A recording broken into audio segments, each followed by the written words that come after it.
જામનગરમાં મોટી ખાવડી ગામ ખાતે રખડતા પશુઓનો આતંક સામે આવ્યો છે।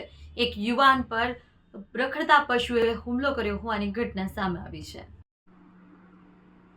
જામનગર શહેર અને જિલ્લામાં રખડતા ઢોર દ્વારા કરાતા હુમલાઓ હવે સામાન્ય બની ગયા છે। છાસવારે શહેરમાં લોકો રખડતા ઢોરોની અડફેટે ચડે છે। રેડિયાર તંત્ર આ બાબતે આંખ આડા કાન કરતા નિર્દોષ પ્રજાજનોનો ભોગ લેવાય છે। ત્યારે મોટી ખાવડી ગામમાં મુખ્ય માર્ગમાં રખડતા ઢોરે વધુ એક વ્યક્તિ પર હુમલો કરતા ગંભીર હાલતમાં સારવાર માટે હોસ્પિટલ ખસેડવામાં આવ્યા છે। બનાવની વિગત મુજબ જામનગર જિલ્લાના શહેર બાદ હવે ગ્રામ્ય વિસ્તારોમાં પણ રખડતા પશુઓનો ત્રાસ જોવા મળી રહ્યો છે।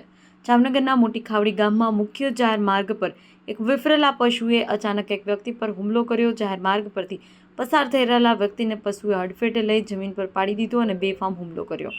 બનાવ દરમિયાન આસપાસ હાજર લોકો દોડી આવી વ્યક્તિને બચાવવાનો પ્રયાસ કર્યો પરંતુ પહેલા જ તેને ગંભીર ઇજાઓ પહોંચી હતી।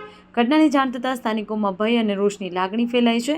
ગંભીર રીતે ઇજાગ્રસ્ત વ્યક્તિને સારવાર માટે નજીકની હોસ્પિટલ ખસેડવામાં આવ્યા હોવાનું જાણવા મળ્યું છે।